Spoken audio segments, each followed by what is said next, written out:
Alors, qu'est-ce qu'on fait là? On se paie un instant privilégié entre mecs? C'est sympa cet endroit. C'est votre truc, les signes ou quoi? C'est un genre de fétichisme ou je sais pas, ça vaut peut-être qu'on passe un moment là-dessus? J'ai réfléchi à ce que tu m'avais dit l'autre jour, à propos de ma peinture. Ah, J'ai passé la moitié de la nuit à y réfléchir. Et puis j'ai eu un flash. Après, je me suis paisiblement endormi et depuis, je n'ai pas pensé à toi. Tu sais ce que j'ai compris? non. Tu n'es qu'un gosse. Tu parles sans avoir la moindre idée de ce dont tu parles. Merci beaucoup. Pas de quoi. Tu n'es jamais sorti de Boston? Non. Si je te dis de me parler d'art, tu vas me balancer un condensé de tous les livres sur le sujet. Michel-Ange. Tu sais plein de trucs sur lui. Sur son œuvre, sur ses choix politiques, sur lui et sur le pape, ses tendances sexuelles, tout le bazar, quoi. Mais je parie que ce qu'on respire dans la chapelle Sixtine, son odeur, tu connais pas. Tu ne peux pas savoir ce que c'est que de lever les yeux vers le magnifique plafond. Tu sais pas. Si je te dis de me parler des femmes, tu vas m'offrir un topo sur les femmes que tu as le plus aimées. Il t'est peut-être même arrivé de baiser quelquefois.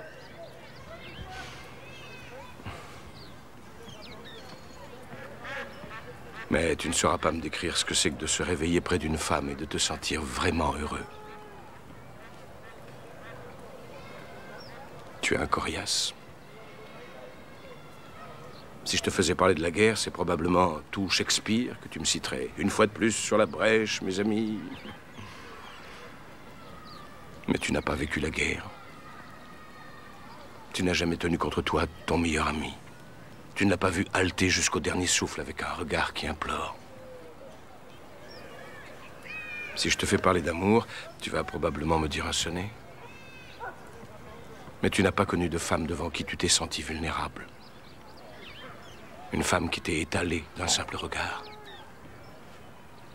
Comme si Dieu avait envoyé un ange sur terre pour toi. Pour t'arracher aux profondeurs de l'enfer. Et tu ne sais pas ce que c'est que d'être son ange à elle.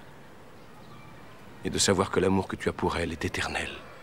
Et survivra à tout. Même au cancer. Et aux nuits passées assis dans une chambre d'hôpital pendant des mois en lui tenant la main. Parce que les médecins ont lu dans tes yeux que tu n'as pas l'intention de te plier aux heures de visite. Tu ignores ce que c'est que de perdre quelqu'un. Parce qu'on ne connaît ça que quand on sait aimer plus qu'on ne s'aime soi-même. Je doute que tu aies jamais osé aimer à ce point. Quand je te regarde, ce n'est pas un homme intelligent et solide que je vois. Ce que je vois, c'est un gosse culotté qui meurt de trouille. Mais tu es un génie, Will. Ça, personne ne le nie. Personne ne pourrait comprendre ce qui est au fond de toi. Mais toi, tu présumes que tu sais tout de moi parce que tu as vu une toile que j'ai peinte et ça te permet de disséquer ma vie. Tu es orphelin, n'est-ce pas?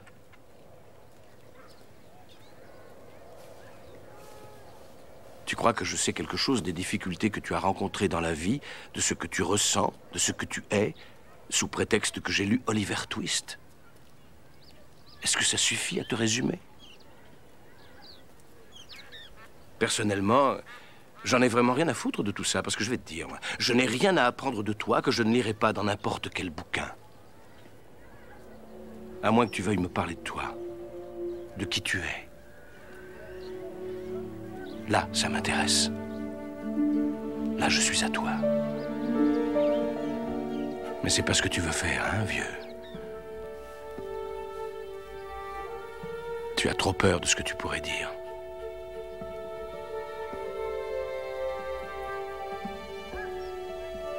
La balle est dans ton camp.